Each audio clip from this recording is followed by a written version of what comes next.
परभनी लोकसभा चुनाव में कामयाबी के बाद कार्यकर्ताओं में प्रचंड ऊर्जा निर्माण हो गई। महाविकास आघाड़ी को राज्य में उत्स्फूर्त प्रतिसाद मिल रहा है। आगामी विधानसभा चुनाव के पार्श्वभूमि पर केंद्र सरकार से भी ज़्यादा जनता राज्य सरकार पर बड़े पैमाने पर नाराज है। ऐसा राष्ट्रवादी शरद चंद्र पवार गठ के प्रदेशाध्यक्ष जयंत पाटिल ने शुक्रवार 26 को परभनी में संवाददाता सम्मेलन में बोलते हुए कहा। उस वक्त महाविकास आघाड़ी के नेता विधायक सुरेश वड़पुरकर, पूर्व विधायक विजय गवाने, पूर्व विधायक विजय भांबड़े, तहसीन अहमद खान, डॉक्टर विवेक नाविंदर, शमशेर वड़पुरकर, रविराज देशमुख, अजय गवाने, राष्ट्रवादी शहर जिलाध्यक्ष जाकिर अहमद खान, कांग्रेस पार्टी शहर जिलाध्यक्ष नदीम इनामदार, माजी उप महापौर भगवान वाघमारे, कांग्रेस के ज्येष्ठ नेते इरफानुर रहमान खान, भावी आमदार डॉक्टर अनिल कांबळे, ज्येष्ठ नेते हत्ती अंबेरे, राष्ट्रवादी अल्पसंख्याक महाराष्ट्र उपाध्यक्ष अब्दुल रहमान खान, युवा नेते अजय गवाने, गंगाधर जौंजाड़ एवं महाविकास आघाड़ी के पदाधिकारी कार्यकर्ता उपस्थित थे। किस तरह की प्रतिक्रिया दी है, आइए जानते हैं। वाटते सरकार गंभीर्याने पैशाची तरतूद करू शकते का करणार आहे? माझ्या माहितीप्रमाणे वित्त खात्याने सांगितलेलं होतं की हे शक्य नाही, अशी योजना करू नका, या योजनेत अंमलबजावणी होणं शक्य नाही। बरेचसे त्यांची निरीक्षणं होती, त्यांचा विरोध होता, पण वित्त विभागाचा विरोध डावलून या ठिकाणी काही अर्थसंकल्पात योजना घालण्यात आल्या आणि आता त्याची अंमलबजावणी करत असताना या राज्यातल्या आदिवासी विभागाचे पैसे आणि मागासवर्गीयांच्यासाठी सामाजिक न्याय विभागाचे जे पैसे असतात ते पैसे डायव्हर्ट करण्याचं काम सध्या चालू आहे। ठीक आहे, पण मला असं वाटतं की हे सरकार हे फार मर्यादित दिवसांसाठी आपल्याला हे काम करायचं असं समजून काम करते। त्यामुळे पुढचे 40-1 दिवस आता त्यांच्या हातात आहेत। आणखीनही अशा मोठ्या मोठ्या घोषणा होण्याची शक्यता आहे। विकास आघाडीचे काँग्रेस पक्ष आणि पवार साहेब यांची दिल्लीत बैठक झाली। त्या ठिकाणी सीट शेअरिंगच्या साठी शिवसेना, उद्धव बाळासाहेब ठाकरे काँग्रेस पक्ष आणि शरदचंद्र पवार राष्ट्रवादी काँग्रेस पक्ष यांचे प्रतिनिधी नक्की करण्यात आलेले आहेत। त्याप्रमाणे त्यांची लवकर बैठक होईल आणि सीट शेअरिंग लवकरात लवकर होईल। राज्यामध्ये मराठा आरक्षणाचा विषय जो आहे तो अजूनही प्रलंबित आहे। मनोज जरांगे यांनी काल परवा उपोषण केलं, परत त्यांनी सोडलं ते उपोषण। दुसरीकडे ओबीसी आरक्षणाचा म्हणजे ओबीसी आरक्षणाच्या अनुषंगाने ओबीसी समाज रस्त्यावर उतरतो। काय वाटतं, हे दोन्ही प्रश्न सुटतील का या येणाऱ्या काळामध्ये? राज्य सरकारने या दोघांशी चर्चा केलेली आहे, या दोघांनाही आश्वासित केलेलं आहे, आश्वासनं दिलेली आहेत, काही कमिटमेंट दिलेले आहेत। त्या कमिटमेंट काय आहेत हे आम्हाला माहीत नाही। त्यामुळं या संदर्भात राज्य सरकारने आता निर्णय घेणं बाकी आहे आणि राज्य सरकार निर्णय घेईल अशी मला अपेक्षा आहे। मंत्री दीपक केसरकरांनी असं विधान केलं काही वेळापूर्वी की विरोधक जे आहे देवेंद्र फडणवीसांच्या विरोधात मराठा आंदोलनाच्या माध्यमातून षडयंत्र रचत आहे। कसं पाहतात केसरकरांच्या विधानाकडे? आम्ही काय षडयंत्र करतोय? आमचं काय, आम्ही फक्त पाहायचं काम करतोय की सरकारने या दोन्ही घटकांची चर्चा केली आणि मराठा आंदोलकांचे नेते जे आहेत ते कुणाच्या हातातलं बाहुलं असतील असं मला वाटत नाही। ते त्यांच्या स्वतःच्या बुद्धीनं काम करतायत आणि त्यांच्यावर कुणाचा इन्फ्लुएन्स असेल असं मला वाटत नाही। त्यामुळं त्यांच्या माध्यमातून आणखीन कुणाच्याबद्दल काही करणं हा प्रश्नच उद्भवत नाही। फक्त आम्ही वाट बघतोय की या दोन्ही घटकांना सरकारने ज्या कमिटमेंट दिले त्याचा आता सरकारने निर्णय घेतला पाहिजे, तो लवकर त्यांनी घ्यावा एवढीच आमची अपेक्षा आहे। सर, सर्वोच्च न्यायालयाने सुनील केदार यांची याचिका फेटाळलेली आहे। सुनील केदार यांना मोठा धक्का दिलेला आहे। सुनील केदार यांची आमदारकी सुद्धा रद्द झालेली आहे। 150 कोटी बँक फ्रॉड ही फार जुनी केस आहे, बरेच वर्ष हे चालू आहे, आता अंतिम स्तरावर ते पोहोचलेलं आहे। त्यांनी सर्वोच्च न्यायालयाकडे रिलीफ मागितलेला होता, पण तो काही रिलीफ मिळाला नाही असं मीच एके ठिकाणी आत्ता वाचलं। त्यामुळं त्या केसमध्ये मेरिट काय नॉन मेरिट आहे का नाही याच्यात मला आता सर्वोच्च न्यायालयाने काही निष्कर्ष काढल्यावर मी त्याच्यावर बोलणं हे योग्य नाही. पण मला खात्री आहे की सुनील केदारांच्या सारखा एक उमदा आणि धाडसाने नागपूर जिल्ह्यात काम करणारा नेता हा त्यातनं मार्ग काढेल. योग्य ती कायदेशीर कारवाई होतच राहणार, त्याला काही कोणता उपाय नाही. पण मला तपशील केसचा माहीत नाही. तर मराठा आरक्षणाच्या संदर्भात आपल्या पक्षाची भूमिका काय? आम्ही आमच्या पक्षाची भूमिका यापूर्वी 2 वेळा राज्य सरकारने ज्यावेळी बैठक बोलवली त्यावेळी सांगितलेली आहे. आता वेगळी काही भूमिका मांडण्यापेक्षा आम्ही सरकारच्या निर्णयाचा वाट बघतोय.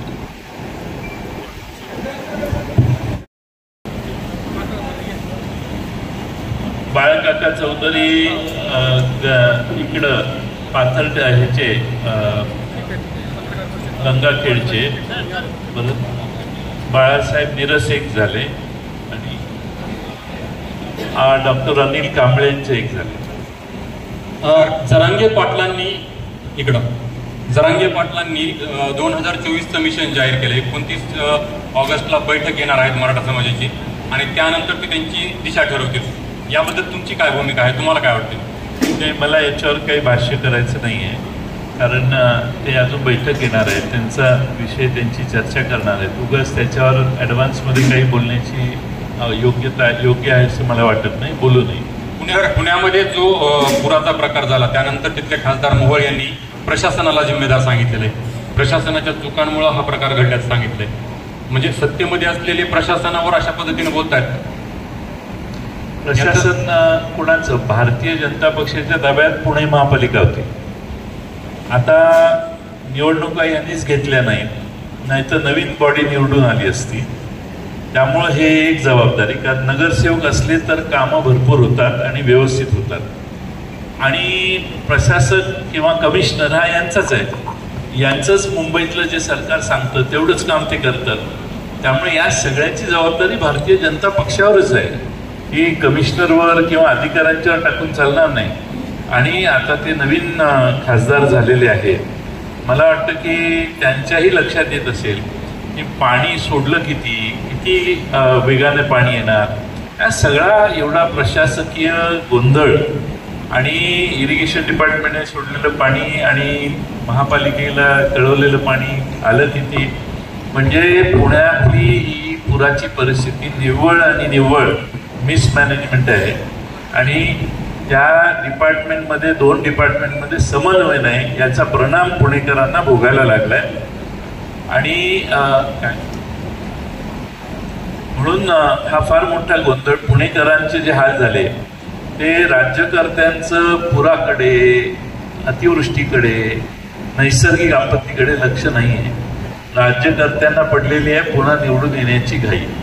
त्यामुळं या सगळ्या प्रशासकीय गोंधळ जे आहेत याची जबाबदारी भारतीय जनता पक्षाला घ्यावी लागेल. पुणे जिल्ह्यात ज्यांच्या हातात पुणे जिल्हा आहे त्यांनाही जबाबदारी घ्यावी लागेल. परंतु त्या ठिकाणी जे नुकसान झालेलं आहे, एकूण जर नुकसान पाहिलं तर मोठं नुकसान आहे. रस्त्यावरच्या गाड्या जवळपास सगळे खराब झाले आहेत. घराचं साहित्य खराब झालंय. घराचं साहित्य देखील खराब झालेलं आहे लोकांच्या. परंतु प्रशासनाने अद्यापही काही ठिकाणचे पंचनामे सुरू केलेले नाहीयेत. प्रशासनाने तातडीने ते पंचनामे खरं करायला पाहिजेत. पाणी ओसरल्यावर हे लगेच केले तर त्याचा खरे पंचनामे होतात, नाही तर त्या पंचनाम्यात देखील गोंधळ होतो. सांगलीला आम्ही हे अनुभव घेतलेले आहेत. त्यामुळं प्रशासनाने पूर्ण ताकद लावून वेगवेगळ्या विभागाचे डिपार्टमेंटची लोक सरकारने पूल करून त्यांना दिले पाहिजे आणि पंचनामे केले पाहिजे. सर, श्री शरद पवार म्हणाले की येत्या विधानसभेत 225 पेक्षा जास्त मराठा उमेदवार निवडून येतील आणि याला प्रकाश आंबेडकर यांनी सुद्धा दुजोरा दिलेला आहे. तर इतर समाजाचं काय? पवारसाहेब असं म्हटलं ते मलाच माहीत नाही आहे. त्यामुळं तुमचं म्हणताय हे मला वाटत नाही की हे खरं असेल. त्यामुळं ती खात्री करून झाल्यावर याच्यावर बोलू. श्री प्रकाश आंबेडकर म्हणाले की येत्या विधानसभेत जर 225 पेक्षा जास्त मराठा उमेदवार आले तर ओबीसी आरक्षण धोक्यात येईल. असं आहे की ह्या जर तरच्या गोष्टी आणि ते बोललेले जे आहेत ते मला खात्री करू दे. उगाच कशावरही लगेच उत्तर देणं मला शक्य नाही. आपण ते मला माहिती द्या, मी व्हेरीफाय करतो. ते लोक प्रकाश आंबेडकर साहेब किंवा पवार साहेब काय बोलले याची खात्री करून झाल्यावर पुढच्या वेळी येईल त्यावेळी उत्तर.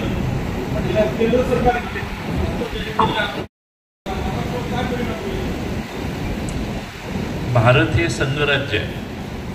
या देशात जे कराच्या वाट्याने संपत्ती एकत्रित येते, पैसा एकत्रित येतो, त्याचं वाटप वित्त आयोगाच्या प्रमाणे फॉर्म्युलाप्रमाणे केलं जातं.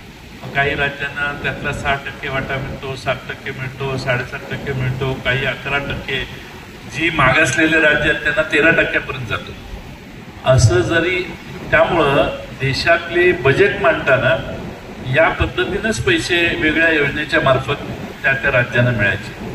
ही पहिली स्वातंत्र्यानंतर किंवा फायनान्स प्लॅनिंग कमिशन आणि फायनान्स वित्त आयोग फायनान्स कमिशनचे डिसिजन्स सुरू यायला झाल्यानंतरची गोष्ट आहे ज्यामध्ये केंद्र सरकारने स्वतःची खुर्ची वाचवण्यासाठी बिहारला आणि आंध्र प्रदेशला आउट ऑफ वे जाऊन मदत केलेली. म्हणजे एवढं ब्लॅटंट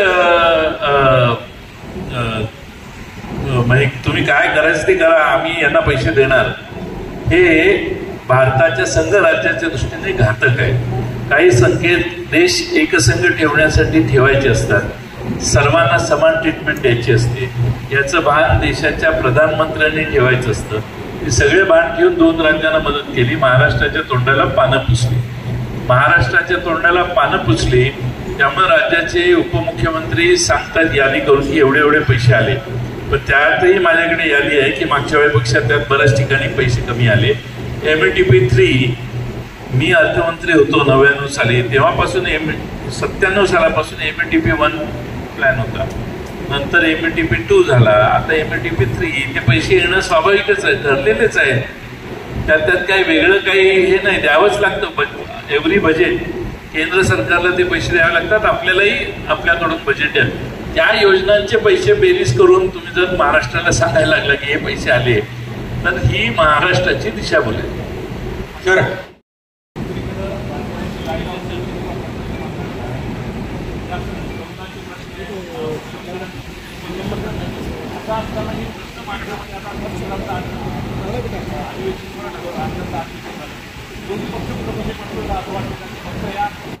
त्यावेळी चालू होती त्यावेळी महाराष्ट्राच्या विधानसभेत विरोधी पक्षाच्या वतीने काही स्पेसिफिक आरोप उदाहरणं देऊन करण्यात आली.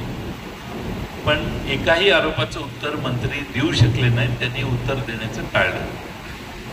त्यामुळं मग डांबर घोटाळा आहे रत्नागिरी जिल्ह्यात झालेला, कोविडचा घोटाळा तिकडं सातारा जिल्ह्यात झालेला आहे, असे काही आरोप विरोधी पक्षनेत्यांनी, मी असेल, पृथ्वीराज चव्हाणांनी असतील, आम्ही सगळ्या विरोधी पक्षाच्या आमदारांनी केलेले आहेत.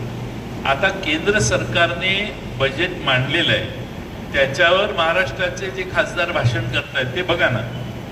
त्या ठिकाणी अतिशय उत्तम मतं मांडण्यात आलेली आहेत आणि ती बघितली तर विरोधी पक्ष कुठेही कमी पडत नाही आहे. आणि महाराष्ट्रात जे वातावरण आहे त्या महाराष्ट्रातल्या वातावरणात पूर्वी आम्ही एक सर्वे केलेला होता, त्यावेळी आमच्या असं लक्षात आलं की केंद्र सरकारबद्दलची नाराजी आहे, ती नाराजी याच्यापेक्षा जास्त राज्य सरकारवर जनतेची नाराजी आहे.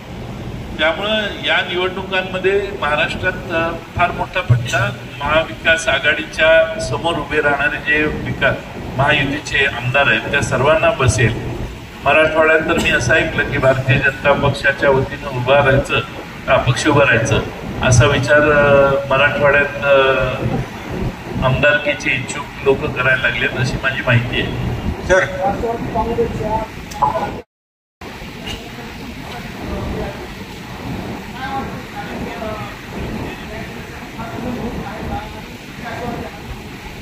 खरं विलंबच झालेला आहे, कारण फार 1.5 वर्ष होऊन गेलं या घटनेला. खरं म्हणजे लोकशाहीची बूज राखायची असेल तर महाराष्ट्रात आमचं सरकार पडल्यानंतर शिवसेना फुटलेली होती, त्यावेळी शिवसेनेच्या संदर्भातले निकाल महिन्याभरात देऊन विषय संपवायला पाहिजे होते. पण दुर्दैवानं तसं झालं नाही. आता आमचा पक्ष त्यानंतर फुटला, त्यानंतर आम्ही कोर्टात गेलो, आता तारखा लागायला लागल्या, बघू काय होतंय पुढं. सर, उद्धव ठाकरे यांच्या वाढदिवसानिमित्त मातोश्रीच्या बाहेर भावी मुख्यमंत्री म्हणून बॅनर लागल्याने याची चर्चा जोरदार सुरू आहे. महाविकास आघाडीमध्ये ठाकरे गटाने मुख्यमंत्री पदावर दावा केला का? आणि उलट चंद्रकांत पाटील म्हणतात की मला या संदर्भात उद्धव ठाकरेंना भेटून शुभेच्छा द्यायला आवडेल. चंद्रकांत दादांनी माझ्याकडे शुभेच्छा दिल्या की मी त्या पोहोचवतो उद्धव ठाकरेंना, काय अडचण नाही. आणि उद्धव ठाकरे हे आमचे मुख्यमंत्रीच होते ना, काय प्रॉब्लेम आहे त्यांचा? असं आहे की ते महाराष्ट्राच्या त्यांच्या नेतृत्वाखाली आम्ही महाराष्ट्रात एकदा काम केलेलं आहे 19 सालापासून, त्यामुळं त्यांनी तसा बोर्ड लावला तर तुम्हाला काय अडचण व्हायला लागली?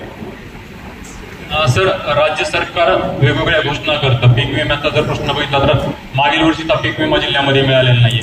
एसईबीसीचे म्हणजे मुलींसाठी जे मोफत शिक्षणाची घोषणा झाली त्यासाठी एसईबीसी प्रमाणपत्र लागतंय, परंतु महसूलचा संप असेल आणि त्या ठिकाणी जे वेबसाईट आहे ते हँग होते वारंवार, प्रमाणपत्र निघत नाही. प्रवेश घेतानाच ते प्रमाणपत्र जोडलं तर मुलींना भविष्यात तो फायदा मिळणार आहे, परंतु ते प्रमाणपत्र नसल्यामुळे आता त्यांना डायरेक्ट ऍडमिशन घ्यावं लागतं आणि पूर्ण फीस भरण्याची वेळ येऊ शकते, अशी परिस्थिती आहे. येऊ शकते नाही, आलेली आहे बऱ्याच ठिकाणी. आणि महाराष्ट्राचं प्रशासन हे पूर्णपणाने कोणत्याही काम, जवळपास कामं ठप्प आहेत, कोणी जबाबदारी घेत नाही. भ्रष्टाचार प्रचंड बोकाळलेला आहे आणि महत्वाची आणि पैसे मिळवण्याच्या कामाला आता सध्या प्रायोरिटी आहे.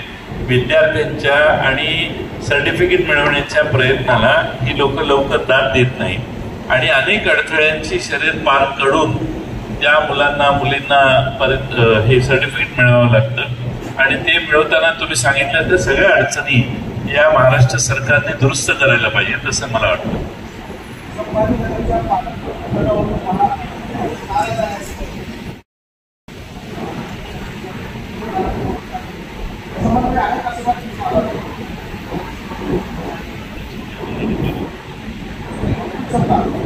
हा मग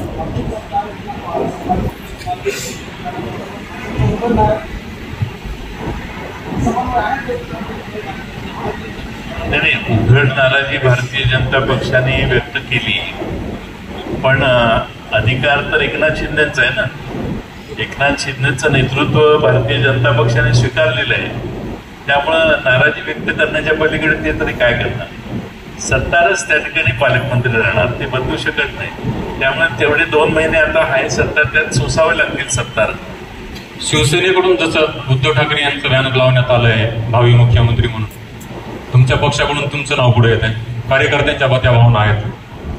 कार्यकर्त्यांचा उत्साह असतो, शेवटी आपण महाविकास आघाडी एकसंघपणाने लढावी या प्रयत्नात आम्ही सगळे आहोत. आमच्यातल्या कुणालाही मुख्यमंत्री होण्याची घाई नाही. आम्हाला घाई आहे ते भारतीय जनता पक्ष प्रणित हे महाराष्ट्रातलं सरकार घालवण्याची आणि महाराष्ट्राला उत्तम सरकार देऊ आम्ही. हा जो गोंधळ मागच्या काही वर्षात या लोकांनी करून ठेवला आहे, प्रचंड भ्रष्टाचार सर्व ठिकाणी फोफावलाय, या सगळ्याला बाजूला करून एक पारदर्शी आणि जनतेच्या विश्वासार्थ ठरवणारं सरकार आम्हाला द्यायचंय. आम्ही एकत्रित बसून योग्य ते निर्णय या संदर्भात घेऊ. बैठकीत तसं काय फॉर्म्युला ठरला असेल मुख्यमंत्री पदासंदर्भात? अजून बैठक झालेली नाही आणि तुम्हाला मी आभार कसे तुमचे मानावेत हेच मला कळत नाही की सारखे तुम्ही मुख्यमंत्री पदाचे उमेदवाराबद्दल प्रश्न विचारताय. म्हणजे आमचा मुख्यमंत्री होणार याची खात्री तुम्ही वारंवार देताय, याबद्दल तुमचे आभार.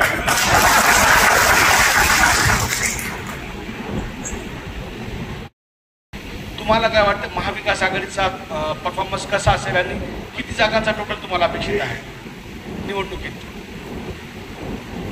कसं आहे, तुम्हाला 400 पारची स्टोरी माहिती आहे ना, तसं हे आहे. हे 165 म्हटल्यावर ते भारतीय जनता पक्ष चिडेल हसन मुश्रीफांच्या 200 पारचा नारा द्यायचा होता, पण हे 165 वरच थांबले, म्हणजे काठावर आहेत. याबद्दल मी त्यांचे आभार मानतो की जरा तरी काठावरची भूमिका त्यांनी घेतली.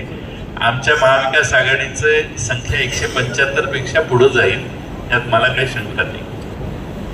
मी लोकसभेच्या वेळी पण राईट फ्रॉम द बिगिनिंग सांगत होतो की आमच्या 30-32 जागा निवडून येणार.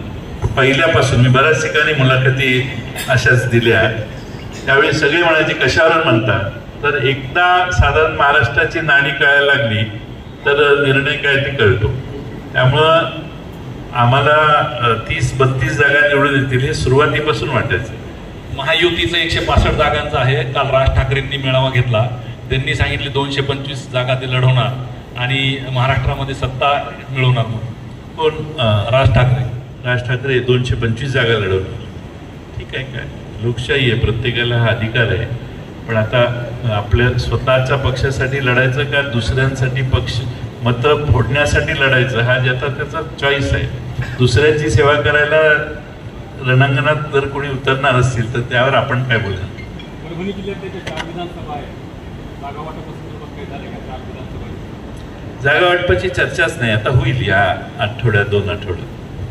सर, आपल्याला सोडून गेलेले जे तुमचे आमदार आहेत, आता महाविकास आघाडीचं वातावरण पाहून त्यांनी नमती भूमिका घेतली आणि आता ते म्हणतात की आम्ही तुम्ही आमचे राष्ट्रवादी एकच आहे. पुढचा उद्देश काय आहे त्यांचा सांगण्याचा? म्हणजे तुम्ही त्यांना परत घेणार आहात का? कोण म्हटलं काय? कालच पाथरीचे आमदार बाबाजांनी म्हणाले की आमचे आणि शरद पवार साहेबांचे संबंध घनिष्ठ आहेत.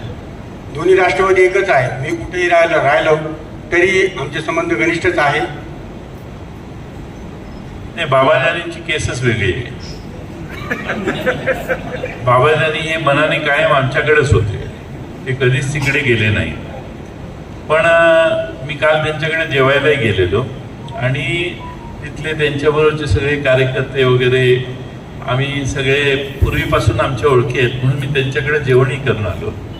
आणि त्यांचे ते मनाने नेहमी शरद पवार साहेबांच्या बरोबरच राहिलेले आहेत आणि मधल्या काळातही पक्ष बाजूला जरी झालेला असला तरी भेटीगाठी सतत होतच होत्या. काही दिवसात त्यांचा प्रवेश होणार अशी सुद्धा चर्चा आहे.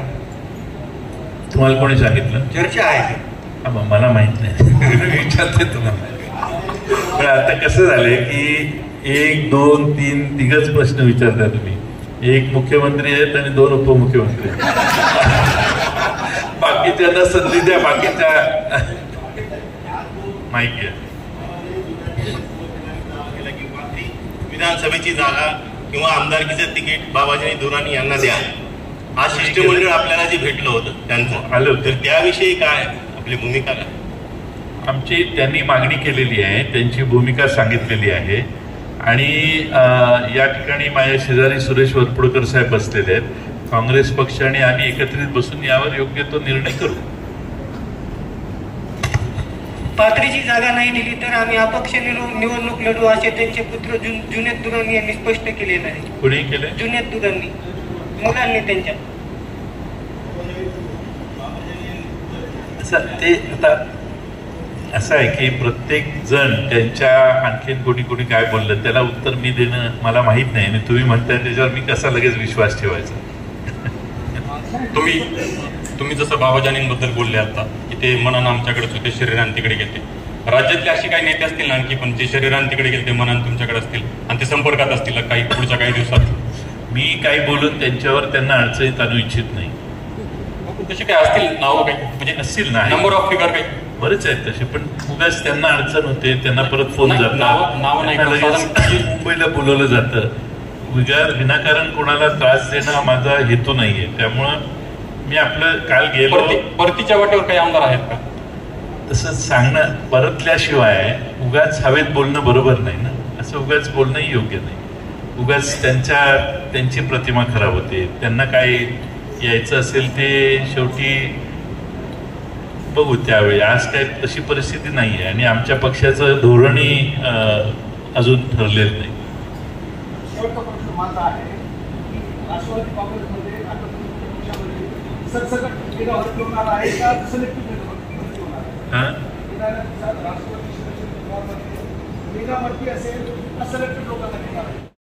ठिकाणी जी आवश्यकता आहे आणि महत्व आहे त्या ठिकाणी आम्ही आवश्यकतेनुसार तिथल्या स्थानिक कार्यकर्त्यांना विश्वासात घेतल्याशिवाय काही निर्णय करणार नाही. इकडे कुणाला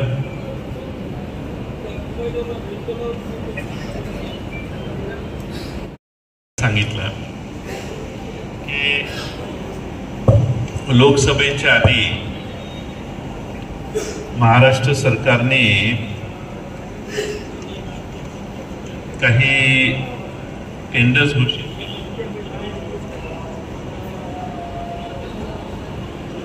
MSRDCने 6 एक्सप्रेस कॉरिडॉर जाहीर केले. त्यामध्ये 90,000 कोटीचे रस्ते बांधायचा निर्णय घोषित केला, टेंडर काढले. तुमचं मराठवाड्यातलं एक उदाहरण आहे, जालना नांदेड एक्सप्रेसवे 184 किलोमीटर लांबीचा रस्ता आहे. याचं टेंडर 11,441 कोटीला काढलेलं होतं. आता या दरम्यानच प्राइस गेली असती तर समजू शकतो, पण त्याऐवजी 4,000 कोटी वाढवून 15,464 कोटींना हे टेंडर देण्यात आलं. यामध्ये 6 टप्पे केलेत आणि कॉन्ट्रॅक्ट कोणाला दिलं तर रोडवे नावाची कंपनी आहे, जी ब्लॅकलिस्ट झालेली आहे अशी कंपनी. आता 1 किलोमीटर रस्ता बांधायला किती खर्च यावा? 1 कोटी, 2 कोटी, 3 कोटी, 4 कोटी. या प्रकल्पामध्ये 1 किलोमीटरसाठी 83 कोटी रुपये राज्य सरकार खर्च करणार आहे. आता हे तुमच्या सत्सद्विवेक बुद्धीला, महाराष्ट्राच्या सत्सद्विवेक बुद्धीला पटतं का?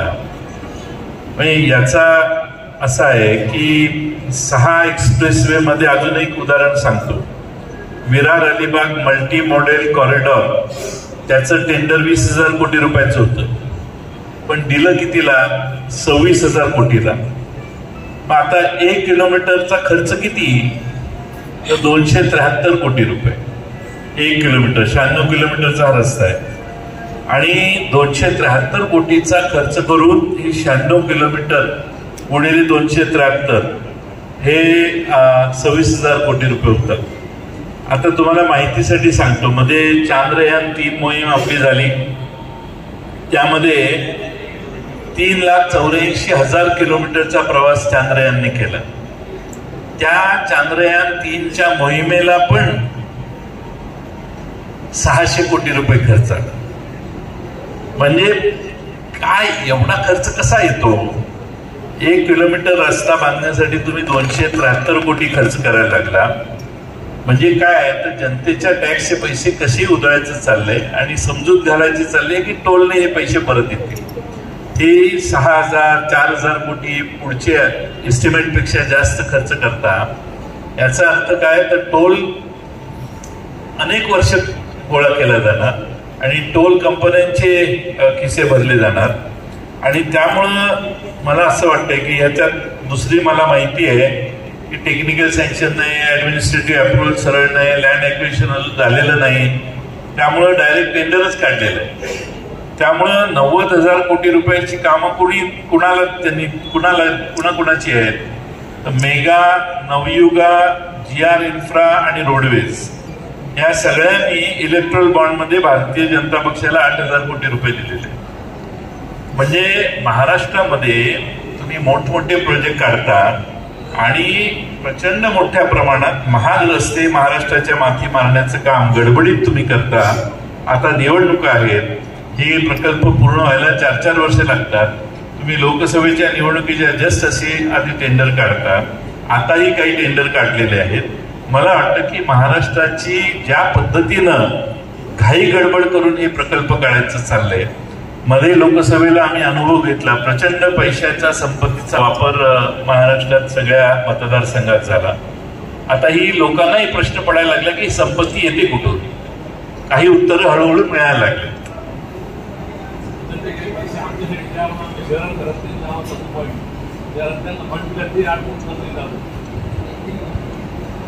परभणीचे रस्ते तर एवढे मी कालपासून बघतोय, वाईट अवस्था आहे परभणीच्या रस्त्यांची. त्यामुळे एवढा तिकडे खर्च करण्यापेक्षा परभणीला जर 100 कोटी रुपये जरी दिले तरी परभणीचे रस्ते सिमेंट कॉन्क्रीटचे होतील.